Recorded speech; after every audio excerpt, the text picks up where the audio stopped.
My name is Bruno Sade from brunosade.com. Is there an optimal number of words to use when doing EFT? This is what today's video is about. As I'm currently doing the advanced level certification with EFT Trainer Jules Vandermaat, I have learned that there are three distinct approaches to the number of words used in EFT. This depends on the emotion intensity and how regulated we or our clients are in an EFT session. These levels are 1. Basic EFT, 2. Sneaking up, and 3. Silent and orienting tapping. Let's break each one down. 1. Basic EFT. When a person's emotion intensity is rated 7 or below on a 0 to 10 scale, suggesting that they are within their window of tolerance, basic EFT is the ideal approach. This is the EFT technique that allows for the highest level of detail and specificity. As we know, EFT works best when we focus on something specific.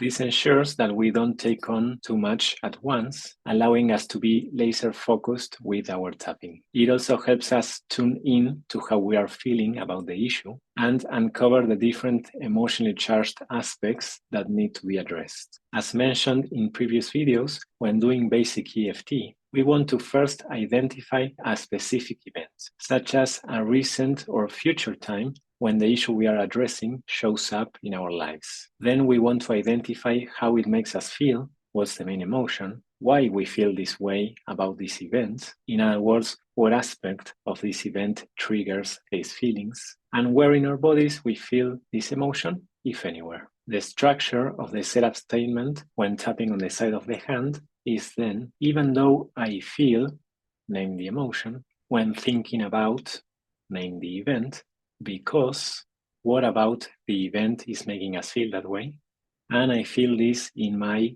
name the body location of the emotion, if it's felt in a specific part of the body, I acknowledge this is where I'm at right now. For example, even though I feel sad when thinking about the argument I had with my girlfriend yesterday, because the look on her face made me think that she doesn't love me anymore, and I feel this sadness like a heaviness in my chest, this is just where I'm at right now. For the reminder phrase throughout the points, to keep it as simple as possible, you can just name the emotion, or if you want to help you remain tuned in, you can alternate between the emotion and what about the event is making you feel that way. For example, this sadness, remembering the look on her face.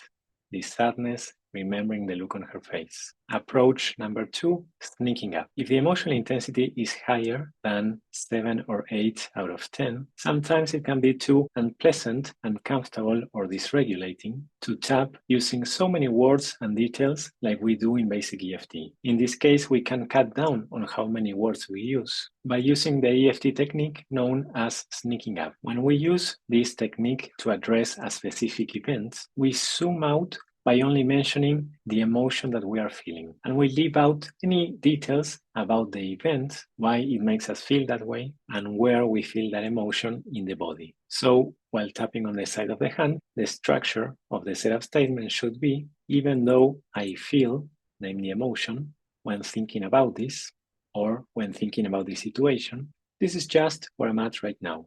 Or any other balancing statement that you like, such as, I deeply and completely accept myself anyway. For example, even though I feel sad, just thinking about this is just where I'm at right now. Notice that we are not mentioning any details whatsoever about the event or why it makes us feel that way. We are not naming any physical sensations either. For the reminder phrase, we can just name the emotion, in this case, this sadness, this sadness, this sadness, and so on. After tapping a few rounds of sneaking up, the emotional intensity is likely to reduce enough that we can then look at the event in more detail, zooming in with basic EFT. Approach number 3, silent tapping and orienting tapping. Sometimes just thinking about the event or situation can become too emotionally overwhelming, where the person becomes dysregulated, meaning they can't even speak anymore. Maybe they are feeling an intense and uncomfortable physical sensation, such as a knot in the throat, they feel sick in their stomach,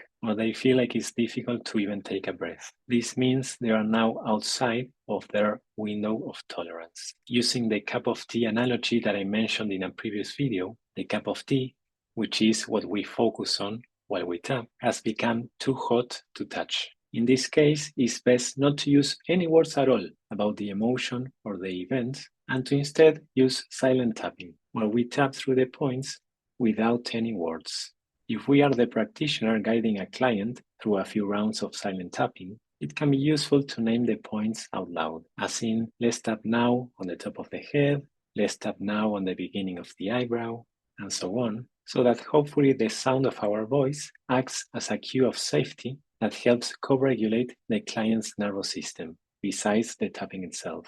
As you do that, you can also invite your client to notice the sound of your voice, the sound and sensation of their fingertips doing the tapping, to notice their feet on the ground, to look at anything pleasant in the room that they're in, etc. This is known as orienting tapping, which helps orient the person to the here and now by gently inviting them to shift their attention away from the distressing memory or event and instead towards something that's hopefully more pleasant or neutral. Usually after a few rounds, the emotional intensity subsides and the person goes back to being regulated within their window of tolerance. We can then ask them if they feel comfortable going back to continue working on the event or memory we were addressing, or perhaps they prefer to imagine putting it in a safe container in their imagination and leave it for another time. So in conclusion, these are the 3 levels of how many words or details to use when doing EFT, depending on what the situation requires. If, for example, you are feeling very regulated and emotional intensity is only 4 out of 10,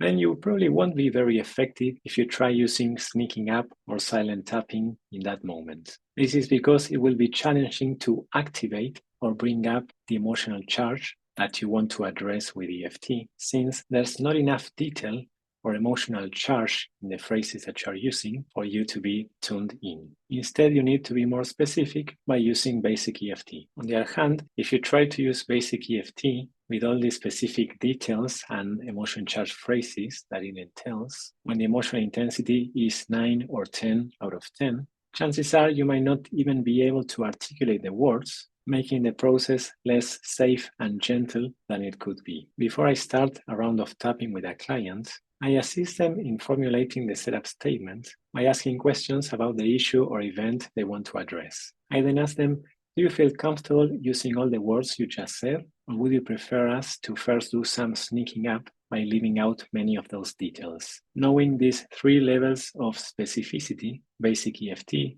sneaking up, and silent or orienting tapping, can be useful whether you're tapping by yourself or with a client. If you're tapping by yourself, though, remember that if you suspect that emotional intensity might become too high to tap on your own, perhaps because you want to address a complex issue or a traumatic memory, it's best to enlist the aid of a certified practitioner, such as myself or anyone else whose style you resonate with. So that's it for today. I hope this was useful. If you have any questions or comments, leave them below, and I look forward to seeing you again in one of my next videos.